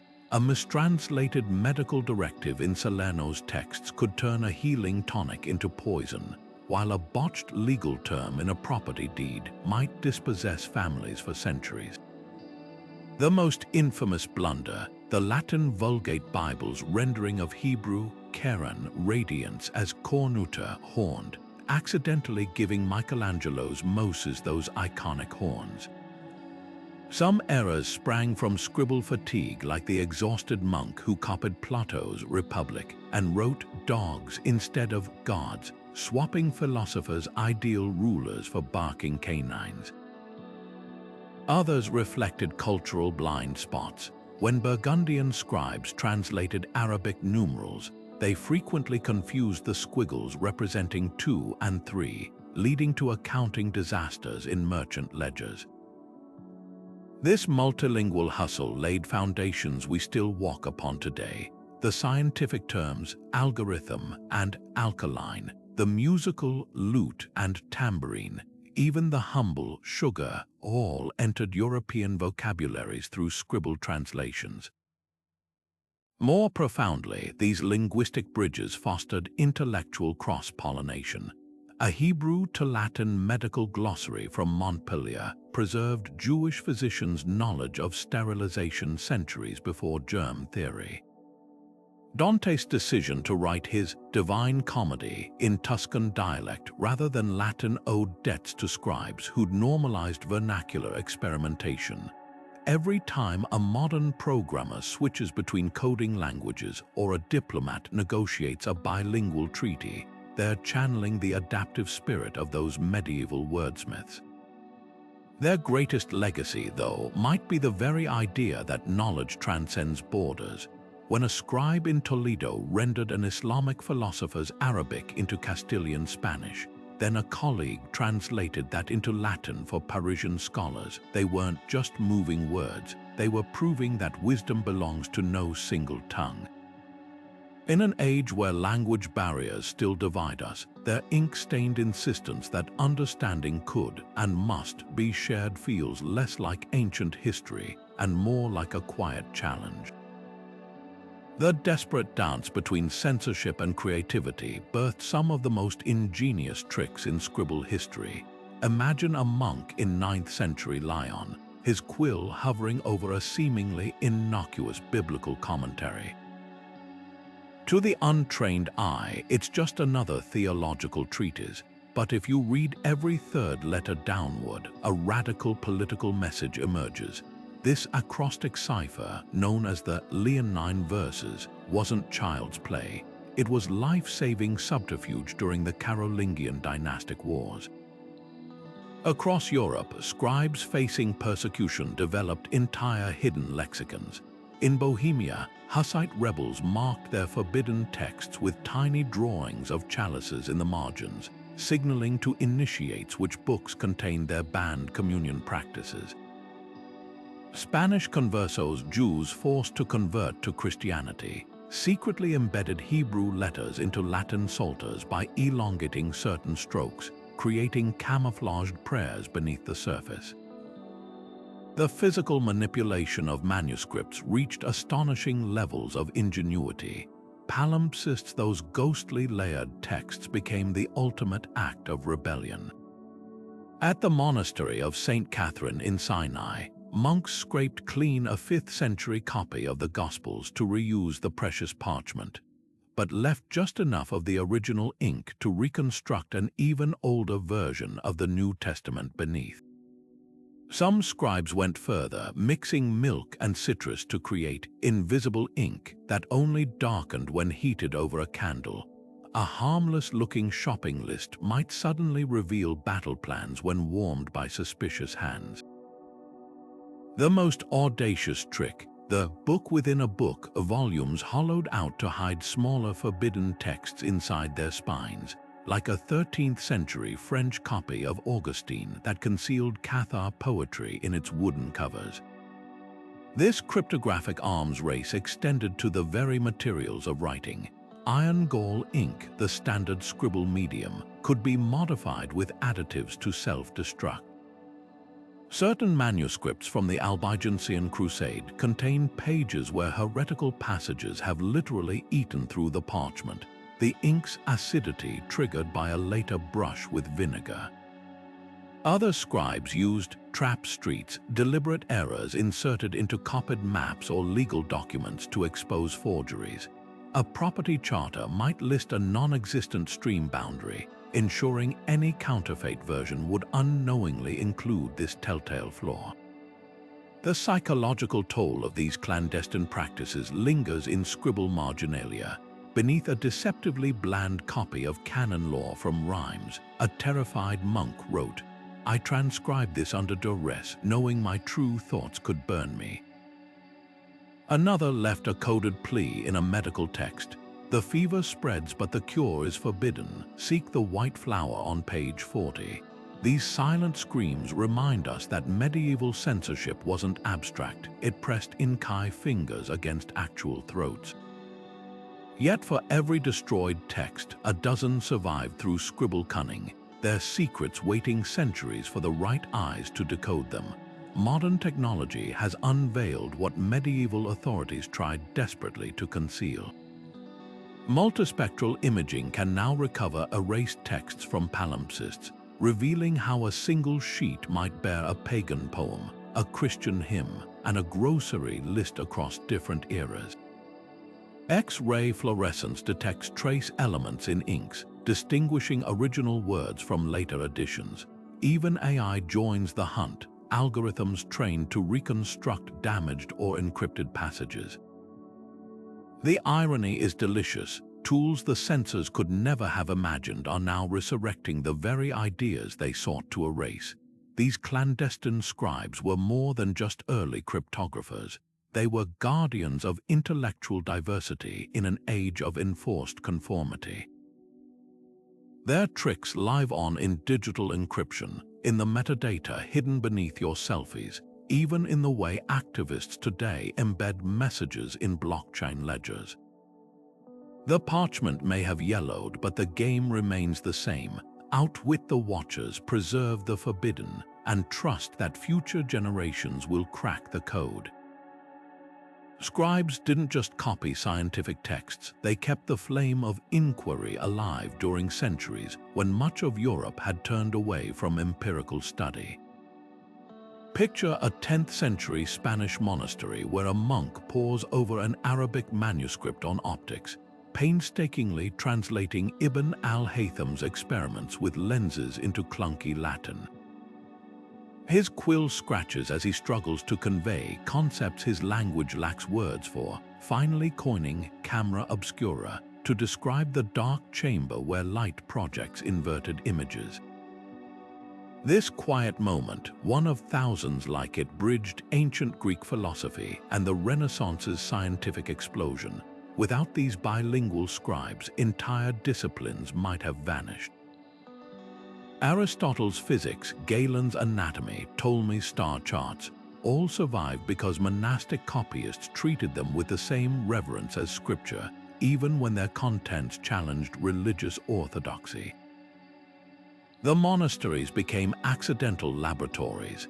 In their herb gardens, scribe monks tested remedies from translated Arabic medical texts, annotating margins with observations like, "This poultice reduced Brother Gregory's fever in 3 days." At Monte Cassino, architectural diagrams from Vitruvius guided the abbey's reconstruction after earthquakes, their precise geometry proving Roman engineering principles still held. Some scribes went beyond preservation to innovation.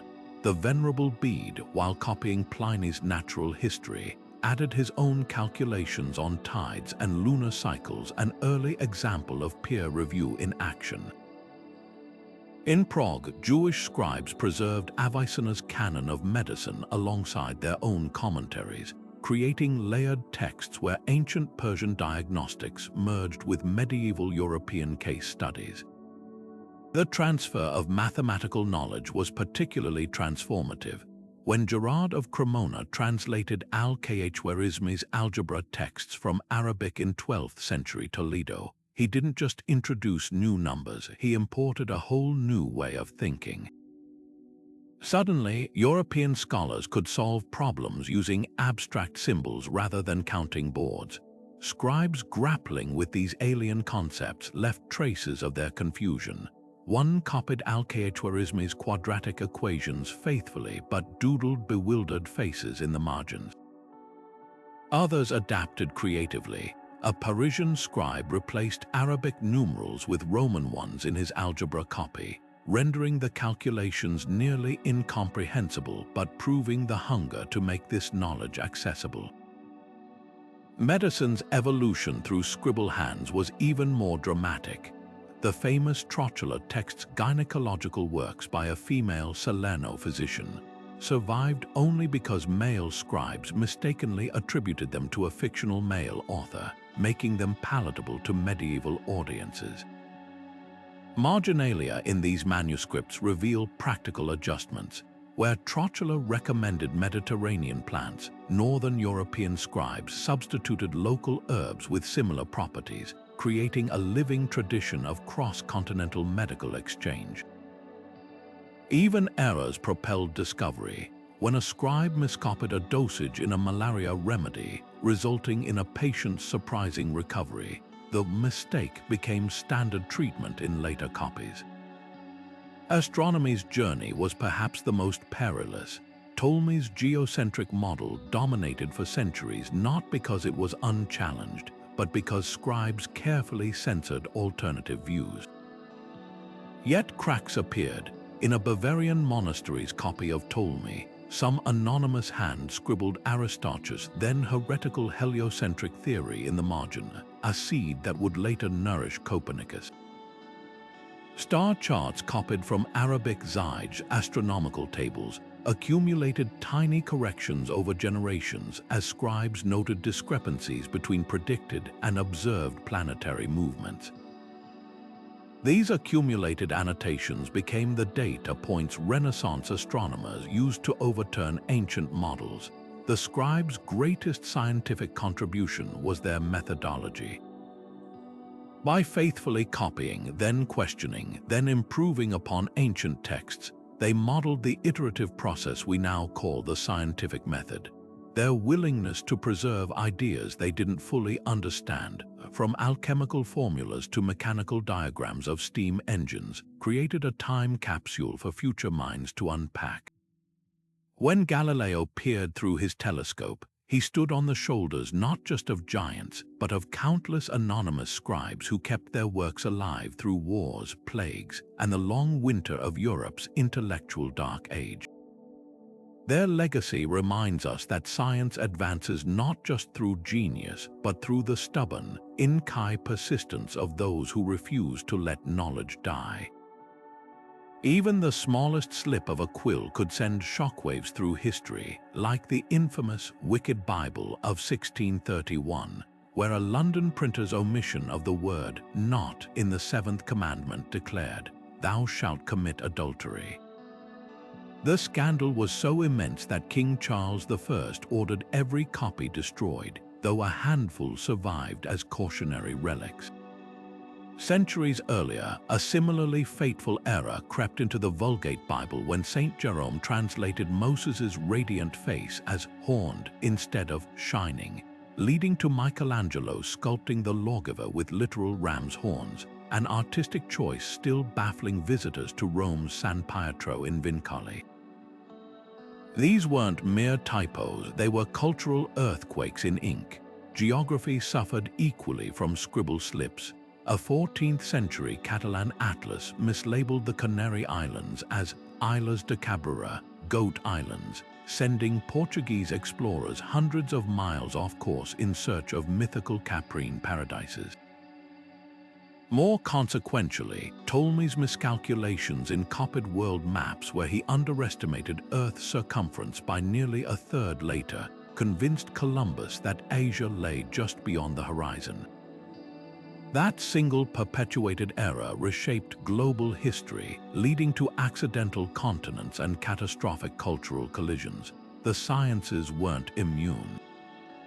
A tired monk copying Galen's medical texts in 9th century Constantinople accidentally swapped the Greek letters alpha and delta when recording dosages, turning a harmless remedy into a lethal prescription. The mistake went unnoticed for generations, its deadly formula replicated in monastery infirmaries across Europe. Astronomy faced similar hazards. When scribes miscopied star coordinates from Arabic Zij, entire celestial navigation systems drifted into inaccuracy. One such error in Alfraganus's calculations led medieval sailors to underestimate longitudinal distances, stranding countless ships in uncharted waters. Yet some mistakes revealed unexpected truths. In a 12th century French monastery, a scribe copying Pliny's natural history botched the description of elephant gestation periods, but his erroneous note in the margin caught the attention of a curious physician. That slip sparked the first European debates about mammalian biology, ultimately advancing embryology beyond ancient misconceptions. Another happy accident occurred when a Flemish scribe misheard his dictation of a musical neume, creating an entirely new notation that evolved into modern musical accidentals.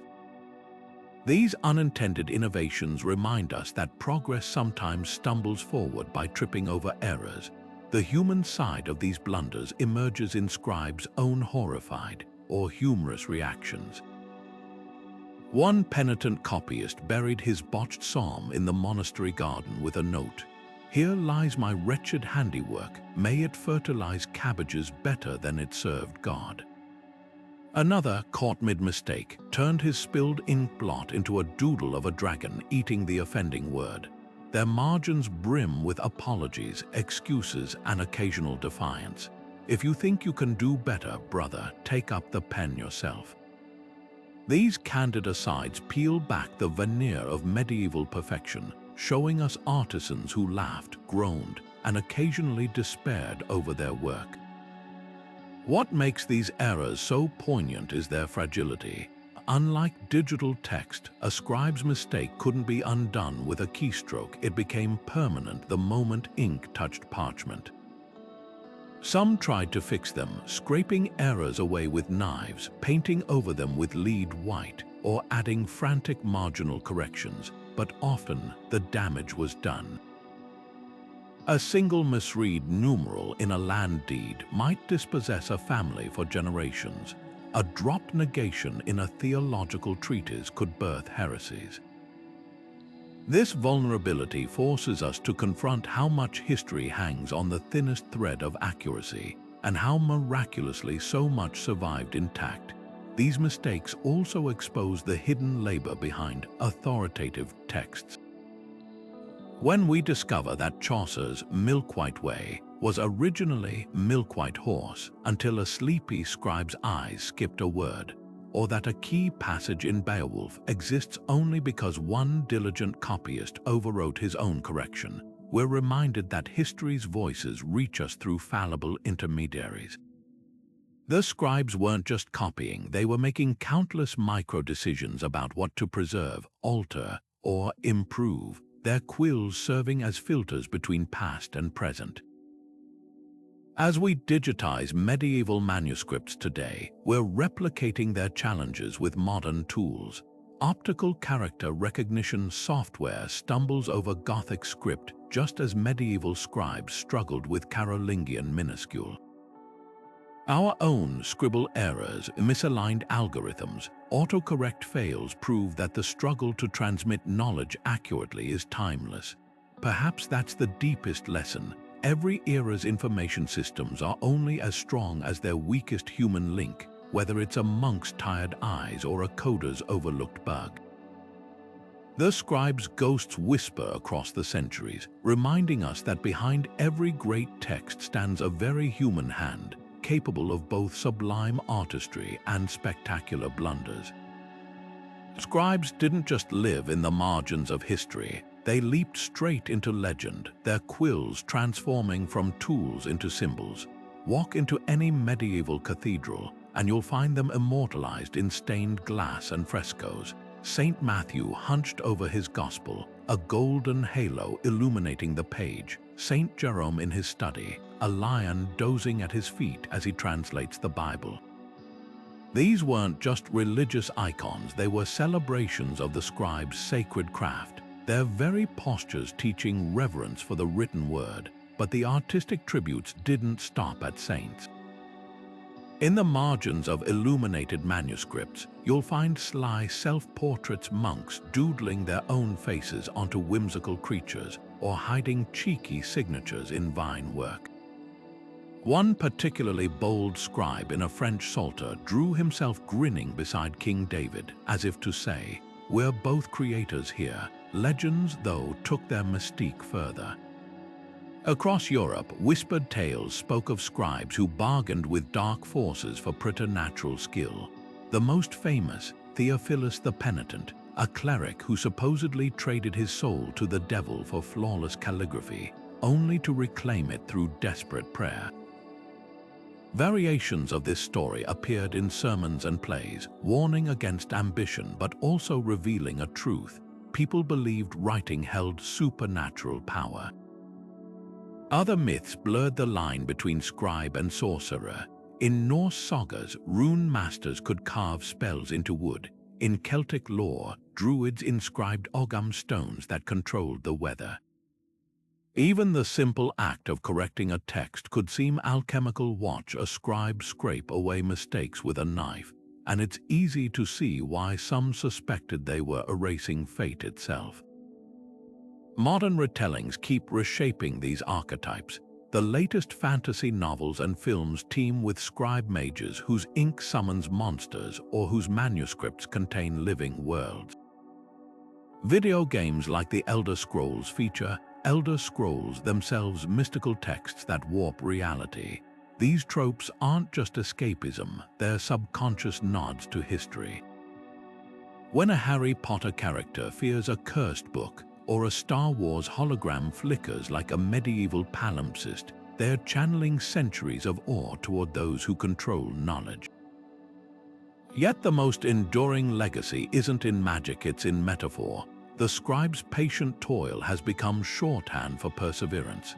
A filmmaker storyboarding scenes, a coder debugging lines at 3 a.m., even a child struggling with handwriting, all inherit the scribe's struggle to make fleeting thoughts permanent. And when we worry about digital disinformation or AI-generated text, we're echoing medieval fears. Who gets to write the story? The illuminated pages and inked fingerprints of scribes remind us that behind every great narrative are human hands, fallible, tireless, and utterly irreplaceable. The legacy of medieval scribes and chroniclers is not confined to dusty parchment. It pulses through every digital page we scroll today. Their meticulous strokes in candlelit scriptoria built the first scaffolding for what we now call information networks, proving that civilization thrives not just on grand battles or soaring cathedrals, but on the quiet accumulation of shared knowledge.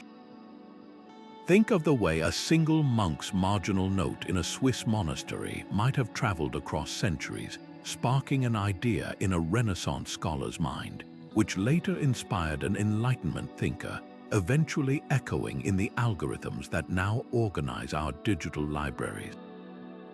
That fragile chain stretching from quill to keyboard is their true masterpiece. What's most striking is how their challenges mirror ours. When scribes debated whether to preserve pagan philosophy alongside scripture, they wrestled with the same tensions we face today, curating truth in a deluge of data, balancing access with authority. Their ink-stained fingerprints remind us that every era's information revolution rests on human choices, which stories to amplify, which facts to enshrine, which voices to safeguard against oblivion. The parchment shortages and copying errors of the Middle Ages find their parallel in server crashes and misinformation algorithms, proving that the medium changes, but the mission endures. Yet there's wisdom in their constraints. Where we overwhelm ourselves with infinite tabs and notifications, scribes worked within deliberate limits, each costly sheet of parchment demanding focus, each laborious stroke requiring intent. In an age where words vanish into digital ether, their physical manuscripts whisper a counterpoint. That durability demands craftsmanship. The Book of Kells wasn't just informative, it was devotional, every swirl of color a prayer made visible.